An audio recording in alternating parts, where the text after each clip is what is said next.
ज्यावेळेस इंटरनेट तुमच्या गावात आलं म्हणजे तुम्ही जगाशी संबंध लावला हो. एक जग, एक खोली, एक रूम झालेली आहे. त्यामुळे बॉम्बे पुन्हा हे आलं काही नाही. आणि कृपा करून आता हे सुधारण्याची वेळ आपल्याला आली आणि हे सगळं बोलत असताना हे पुस्तक मी वाचलं.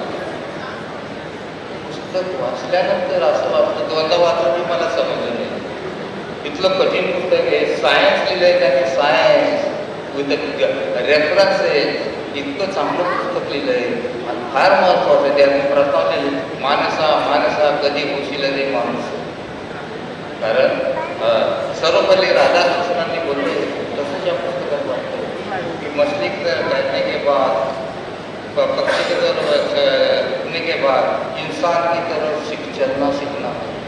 आता आपल्याला माणसाने कसं चालायचं त्याच्यामुळे ते शिकायचं राहिले आणि हे पुस्तक प्रत्येकाने वाचायला पाहिजे. याचं आणि हे पुस्तक मी रिक्वेस्ट करतो की सगळ्यांनी तुम्ही एक मागणी करा, हे पुस्तक युनिव्हर्सिटीला लागलं पाहिजे.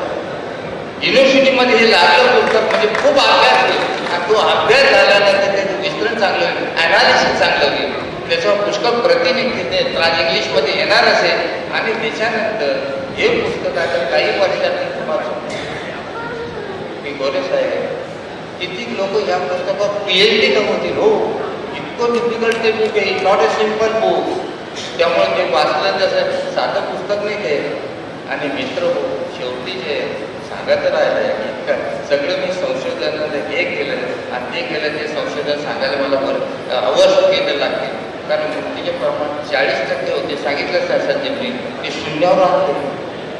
शून्यावर आणले म्हणजे रात दिवस आम्ही जागत होतो. आणि हे संशोधन मी 1 रुपया सरकारचा घेतला नाही, कोणाची मदत घेतली नाही, स्वतःच्या कष्टाने केले.